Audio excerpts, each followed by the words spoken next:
Hello friends, ಹೇಗಿದ್ದೀರಾ? Global and next ನ್ಯೂಸ್ಗೆ ಸ್ವಾಗತ. ನಾನು ನಿಂಗಪ್ಪಲ್ಲೂರ್ ಮಾತಾಡೋದು.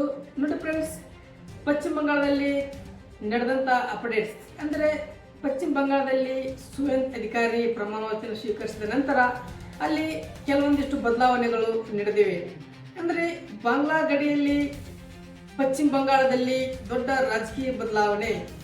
ಅಂದರೆ ಸುದೀರ್ಘ ಕಾಲದ ಕಾಂಗ್ರೆಸ್ ಆಡಳಿತ 34 ವರ್ಷಗಳು, ಕಮ್ಯುನಿಸ್ಟ್ ಆಡಳಿತ ಕಳೆದ 15 ವರ್ಷಗಳು.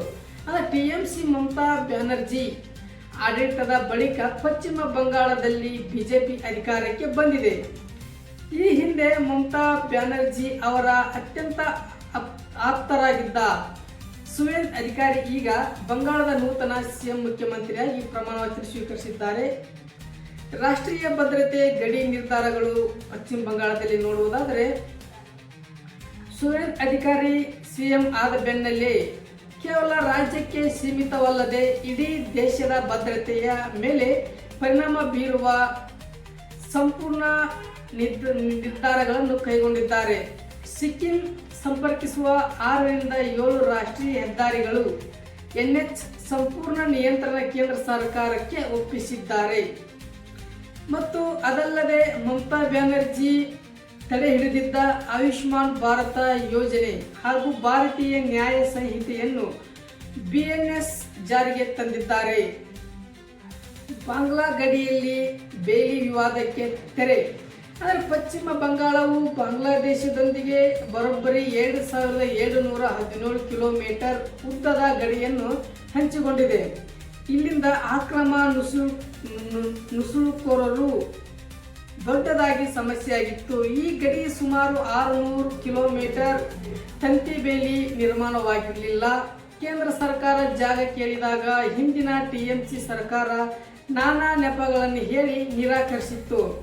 ಆದರೆ ಸುವೇನ್ ಅಧಿಕಾರಿ ಅಧಿಕಾರಕ್ಕೆ ಬರುತ್ತಿದ್ದಂತೆ ಈ 600 ಕಿಲೋಮೀಟರ್ ಜಾಗವನ್ನು ಬೇಲಿ ನಿರ್ಮಾಣಕ್ಕೆ ಕೇಂದ್ರ ಸರ್ಕಾರಕ್ಕೆ ಹಸ್ತಾಂತರಿಸುವ ಖಡಕ್ ಸಹಿ ಹಾಕಿದ್ದಾರೆ.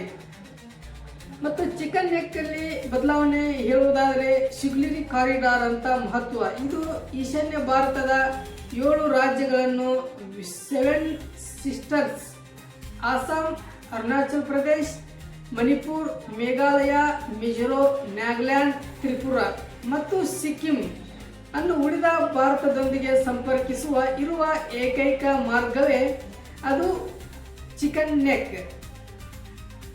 ಅಲ್ಲಿ ಚಿಕನ್ ನೆಕ್ ಕಾರಿಡಾರ್ ಇದು ಕೇವಲ 66 ಕಿಲೋಮೀಟರ್ ಉದ್ದ ಹಾಗೂ 22 ಕಿಲೋಮೀಟರ್ ಅಗಲ ಹೊಂದಿರುವ ಅತ್ಯಂತ ಕಿರಿದಾದ ಆಯಕಟ್ಟಿನ ಪ್ರದೇಶವಾಗಿದೆ.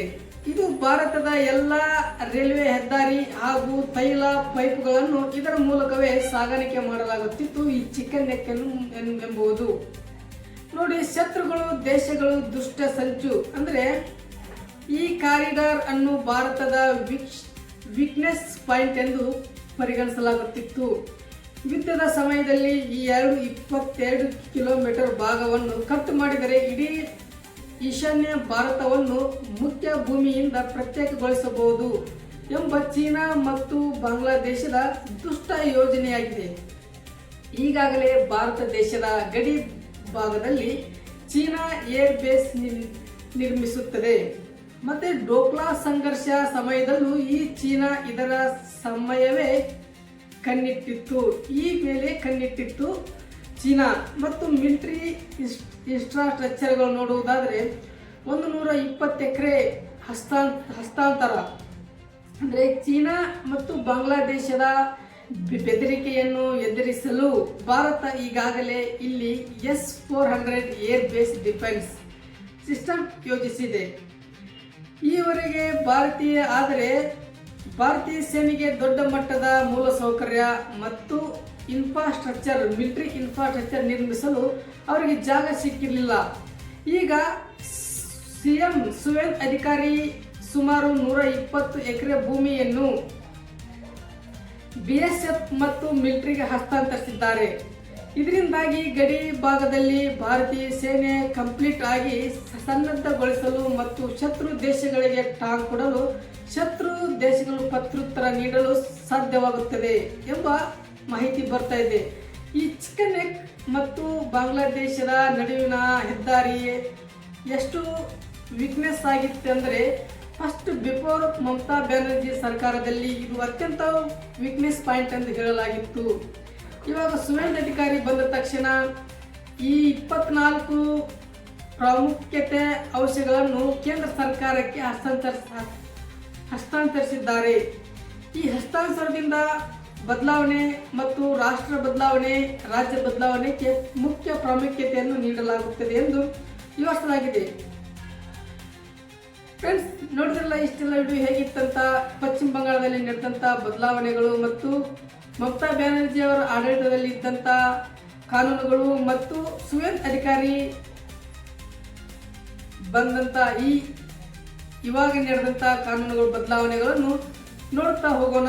ಬನ್ನಿ ಫ್ರೆಂಡ್ಸ್, ಯಾರೆಲ್ಲ ನಾನು ಹೊಸದಾಗಿ ಯೂಟ್ಯೂಬ್ ಚಾನಲ್ ನೋಡ್ತಾ ಇದ್ದೀರಿ, ಪ್ಲೀಸ್ ಸಬ್ಸ್ಕ್ರೈಬ್ ಮಾಡಿಕೊಳ್ಳಿ, ಲೈಕ್ ಮಾಡಿ, ಶೇರ್ ಮಾಡಿ, ಆದಷ್ಟು ನಿಮ್ಮ ಸಪೋರ್ಟ್ ಕೊಡಿ. ಬಾಯ್. ಇಲ್ಲಿ ವಿಡಿಯೋನ ಮುಗಿಸುತ್ತೇನೆ. ಮುಂದಿನ ವಿಡಿಯೋದಲ್ಲಿ ಭೇಟಿಯಾಗೋಣ. ಬಾಯ್.